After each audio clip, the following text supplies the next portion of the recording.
Olá, meu nome é Júlio César Outramari e esse é o Papo com um Advogado.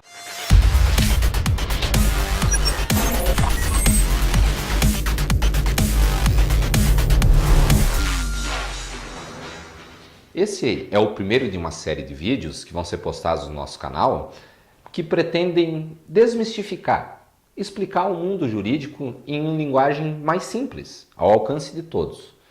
E o nosso assunto de hoje é o Tribunal do Júri. Vamos iniciar falando quais crimes são sujeitos ao rito do Tribunal do Júri. São aqueles previstos do artigo 121 ao 126 do Código Penal, quais sejam homicídio, induzimento, instigação ou auxílio ao suicídio, infanticídio, aborto provocado pela gestante com ou sem o seu consentimento. E como se inicia esse processo? Em geral, ele se inicia com um boletim de ocorrência, seja de desaparecimento de pessoa, de encontro de corpo ou um APF, o auto de prisão em flagrante, que é quando o agente é surpreendido praticando o delito ou logo após praticá-lo.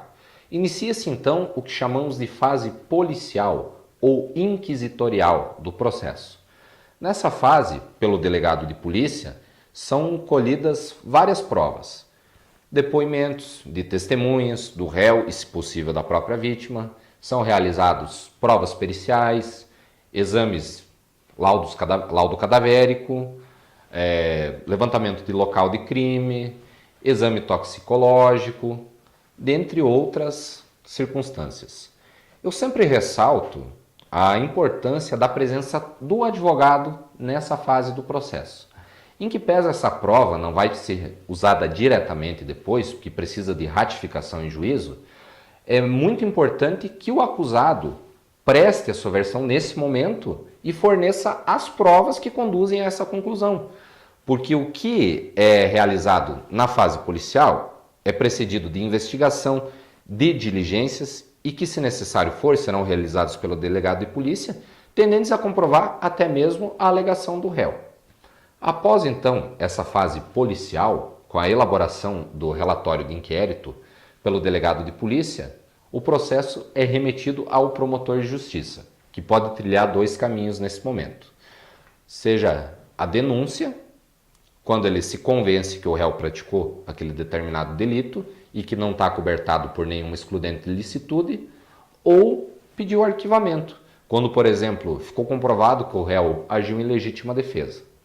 Após essa fase, o réu é então citado para oferecer a sua defesa, no prazo de 10 dias, quando então pode relacionar as provas que ele quer produzir, desde perícias, inspeções, oitiva de testemunhas, eventuais acariações.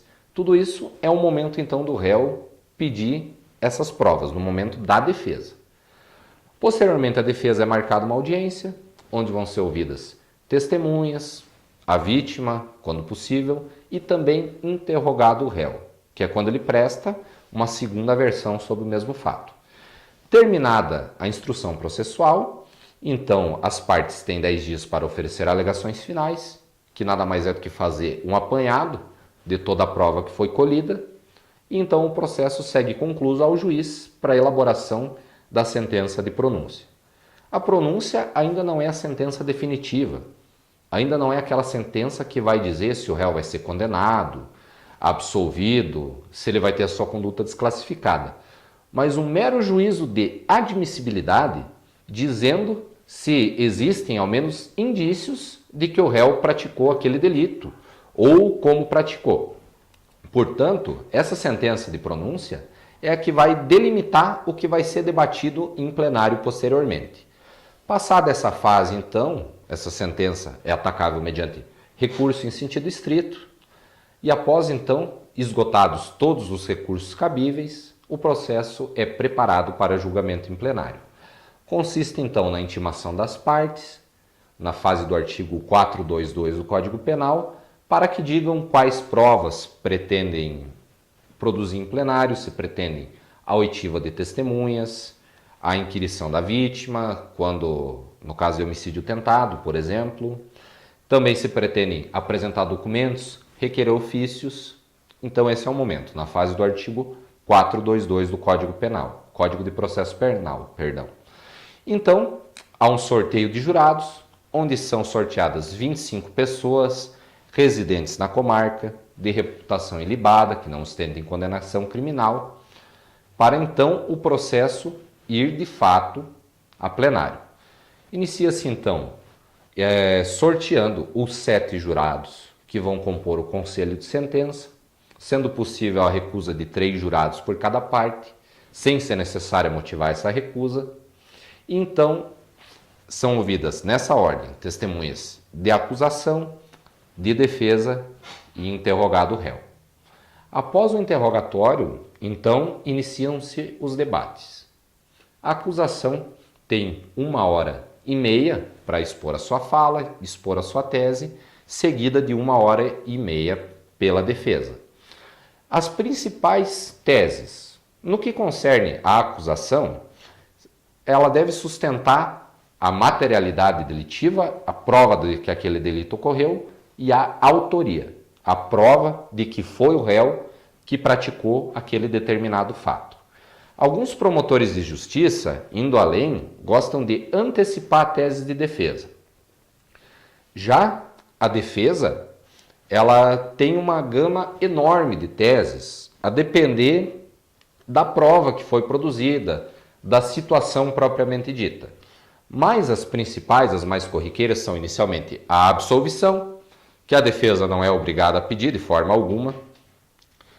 A absolvição, então, inicialmente, ela se pauta em uma excludente de licitude, que pode ser a legítima defesa, o estrito cumprimento do dever legal, a inexigibilidade de conduta diversa, ou até mesmo a absolvição por clemência, porque o jurado ele não é obrigado a fundamentar a decisão, ele simplesmente dá o seu veredito com base na sua livre convicção e apreciação dos ditames da justiça.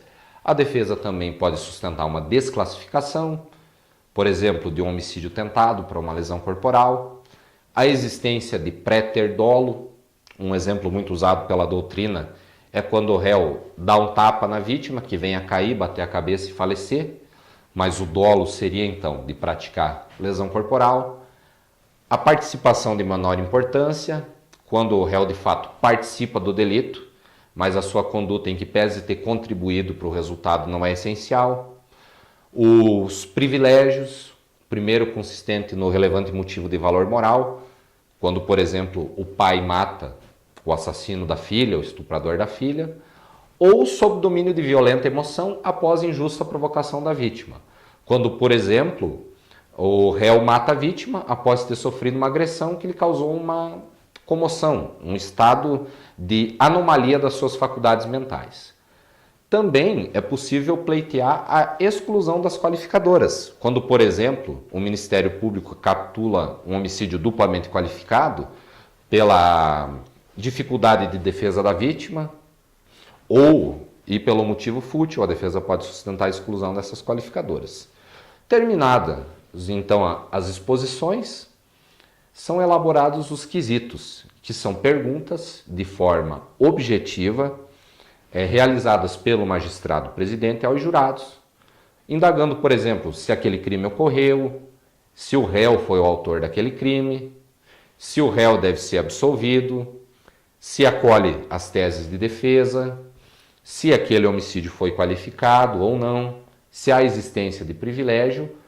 Quando então, superada a votação dos quesitos, por maioria simples, 7 votos, abrindo 4 já é maioria, a sentença, essa definitiva, é dada.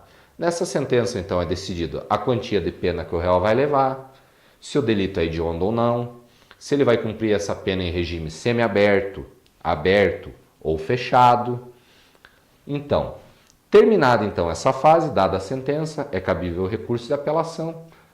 Depois do recurso de apelação, a depender do caso, é cabível recurso especial, recurso extraordinário, embargos de declaração. Quando então transitado em julgado, encerrada a fase recursal, é iniciada a fase de cumprimento da pena.